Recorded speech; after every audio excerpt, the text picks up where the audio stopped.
కొబ్బరికాయ కొట్టే ముందు ఒకటికి 10 సార్లు ఆలోచించండి.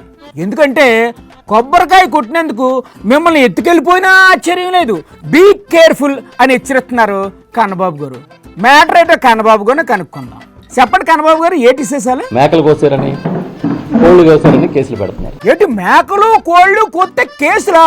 ఓయమ్మో, ఇదేం గౌరవం బాబు? కోడిని కోస్తే అది పెద్ద నేరం అని చెప్పి 5 సెక్షన్లతో కేసు పెట్టారు. అవ్వా, ఇదే ఇడ్డూరం అండి బాబు.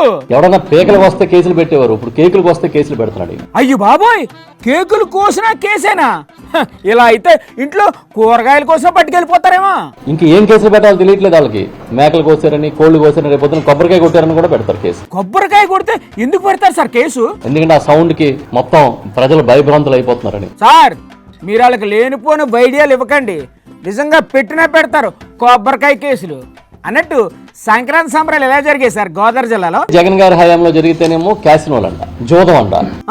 అదే చంద్రబాబు నాయుడు గారి హయాంలో జరిగితే సాంప్రదాయం, సంస్కృతి ఇలాంటి పదాలన్నీ వాడుతున్నారు. అదే మరి, వాళ్ళు చేస్తే సంసారం, ఏరే వాళ్ళు చేస్తే పత్యాపారం అనేది పచ్చి మీడియా పాలసీ. గోబెల్స్ కి అమ్మ మొగుళ్ళలాగా తయారయ్యారు అందరూ. అది ఆర్ట్ సార్. ఎలివేషన్లు, భజన, జాకీలు అదంతా ఒక పద్ధతి ప్రకారం చేసుకుంటూ వెళ్ళడం అంటే ఎంత టాలెంట్ ఉండాలో తెలుసా మీకు? ఎంత దుర్మార్గం అంటే అసలు సంక్రాంతిని ఈయనే కనిపెట్టినట్టుగా, మకర రాశిలోకి సూర్యుడిని ఈయన వెళ్ళమన్నట్టుగా బిళ్ళపిస్తున్నారు. అంటే సంక్రాంతిని కూడా తన అకౌంట్ లోనే వేసేసుకున్నారా బాబు గారు?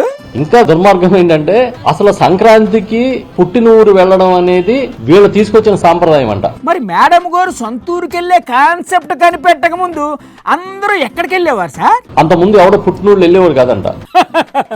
ఈనేవాడు ఉండాలే గాని ఎన్ని కథలైనా చెప్తారు సార్.